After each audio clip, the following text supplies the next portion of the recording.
States and Minorities Appendices by Babasaheb Ambedkar. Appendix 1 Explanatory Notes. Article 1, Section 1. Clauses 1 to 4.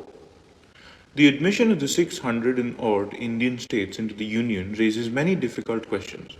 The most difficult of them is the one which relates to their admission into the Union.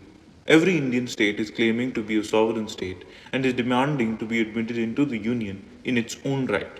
The Indian states fall into different classes from the view of size, population, revenue, and resources. It is obvious that every state admitted into the Union as a state must have the capacity to bear the burden of modern administration, to maintain peace within its own borders, and to possess the resources necessary for the economic advancement of its people. Otherwise, the United States of India is likely to be encumbered with a large number of weak states, which, instead of being a help to the central government, will be a burden upon it. The Union government, with such small and weak states as its units, will never be able to pull its full weight into an emergency. It is therefore obvious that it would be a grave danger to the future safety of India if every Indian state were admitted into the dangerous Union without any scrutiny of its capacity to bear the burden on modern administration and maintaining internal peace. To avoid this danger, the article proceeds to divide the Indian states into two classes, that is, 1. Qualified Indian states and 2. Unqualified Indian states. It proposes that a list of qualified Indian states should be drawn up as a first step in the procedure to be followed for the admission of the Indian states into the Union.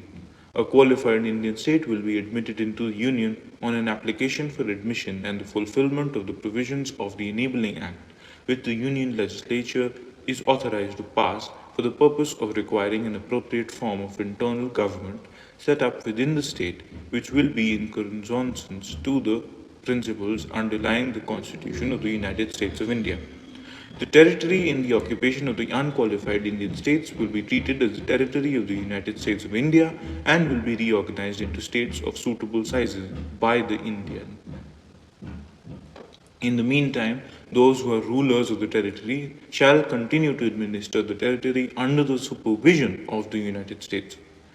The Act also declares that the ED territory, whether in the occupation of British Indian provinces or of the Indian states, is one and integral and will be so even though an Indian state has not entered into the Union.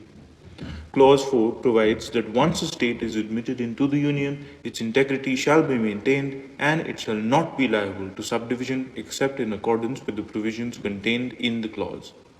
The end.